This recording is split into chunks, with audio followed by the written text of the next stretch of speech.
Overnight, your country's most trusted partner, the neighbor who stood by your side through wars, trade deals, and global crises, suddenly turns into an economic adversary.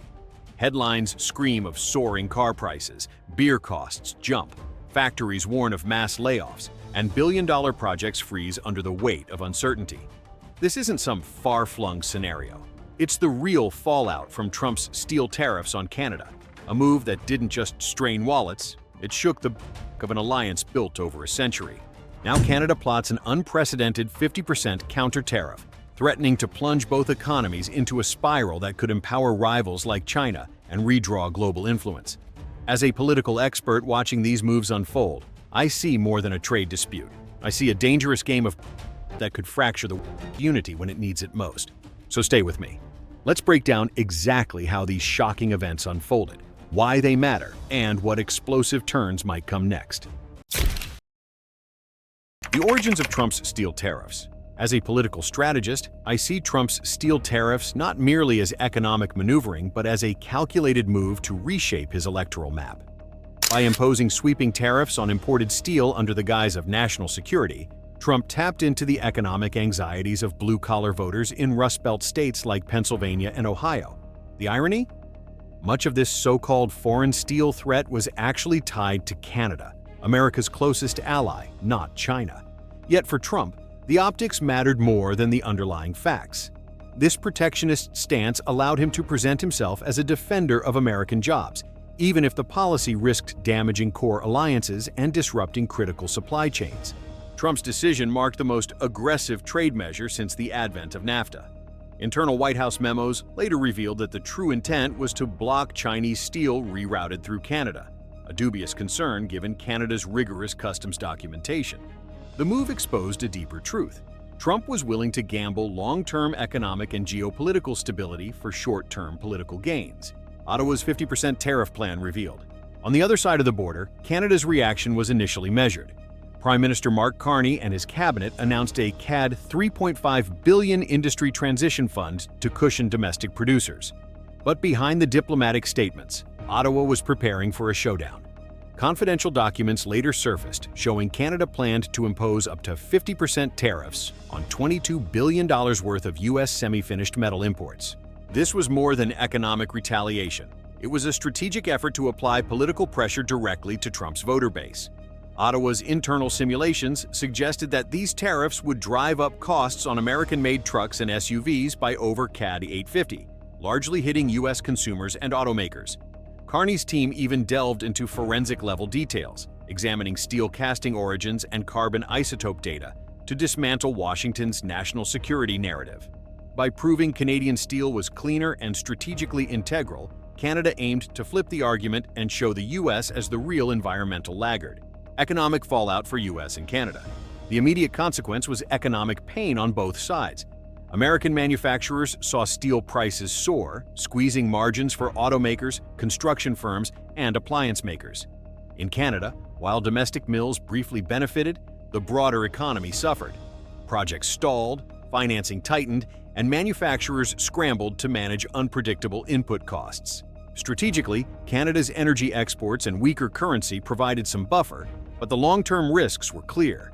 An extended trade war could push multinationals to shift production to Mexico or Asia. Meanwhile, U.S. data suggested that tariffs could undercut Trump's own heartland, costing thousands of jobs in Ohio and Pennsylvania as supply chains snarled.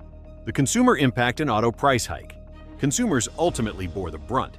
In the auto corridor spanning Detroit to Toronto, higher steel costs meant pricier pickups and SUVs. Beverage giants warned that aluminum tariffs could add 5 cents to each beer can, threatening small craft brewers' shelf space. Carbon compliance costs also loomed large.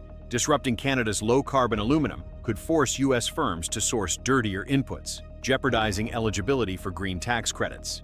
Carney skillfully leveraged these risks. By tying Canada's clean production to the U.S.'s climate policy goals, he reframed the dispute. Retaliation was not just economic necessity, but environmental justice. Global supply chain risks. From a geopolitical perspective, this trade fight signaled deeper fragility in global supply chains. Automakers couldn't simply swap in American steel. Their plants were built around cross-border sourcing. Disruptions rippled outward. delaying factory upgrades, shifting investment prospects, and strengthening Mexico's hand as a stable alternative. Japan and South Korea watched closely. If Canada's hardline tactic worked, it could embolden other nations to answer U.S. tariffs with equally targeted countermeasures. The lesson: protectionism doesn't stay contained. It invites symmetric escalation. Green steel investments in Canada. Ironically, the crisis gave Canada an opening to accelerate its green steel ambitions. With a CAD $4.8 billion green steel accord in the works, Ottawa planned to back electric arc furnaces and hydrogen-based production. Carney's thinking was clear. If the U.S. builds tariff walls, Canada might as well use that breathing room to leap ahead technologically. This was a sophisticated political play. Turn a trade setback into an industrial revolution, secure long-term competitiveness, and potentially lock U.S. automakers into Canadian low-carbon supply chains for decades. Political reactions in Washington and Ottawa. Trump's camp dismissed Canada's moves as technocratic tinkering, confident their nationalist message would resonate with voters. Yet behind the scenes, Republican senators from manufacturing states raised alarms. Ford and GM warned that tariffs could erase CAD 320 in profits per vehicle, multiplying into tens of millions lost across model lines. In Ottawa, Carney balanced retaliation with diplomacy. He introduced a tariff ladder, promising to reduce Canada's 50% rate every 3 months if the U.S. scaled back its measures. This dual approach, hard power combined with an off-ramp, strengthened Ottawa's negotiating hand while keeping global investors calm. Trade war goes global. WTO Asia's response. At the WTO, Canada prepared a legal assault, accusing the U.S. of misusing national security claims. But Washington had already undermined the appellate system by blocking judges, so any ruling could languish for years. Meanwhile, Tokyo and Seoul calculated their own risks. If Ottawa successfully forced Washington's retreat, Japan and Korea might follow suit with symmetrical tariffs. The danger for the U.S. was clear, turning allies into adversaries and fracturing the very coalitions needed to balance China. China's silent advantage in the conflict. Beijing watched with quiet satisfaction. As the U.S. and Canada clashed, China expanded steel exports through Central Asia, eyeing Europe's demand. The Western world's internal squabbles gave China breathing room to redirect excess capacity and consolidate new markets. This was geopolitics at its rawest. While Washington and Ottawa wrangled over tariffs, Beijing quietly fortified its global supply lines. Can the U.S.-Canada alliance survive? In my professional assessment, this isn't simply about steel. It's a profound test of North America's strategic cohesion. Trump gambled on short-term voter loyalty. Carney gambled on using crisis to rewire Canada's industrial base. The stakes are enormous. If these tensions harden into lasting fractures, it could weaken the collective West at a moment when unity is most critical. So, what do you think? Should Canada continue its hardball tactics, or is it time to seek compromise? Is Trump's protectionist gamble ultimately self-defeating, or is China the only real winner here?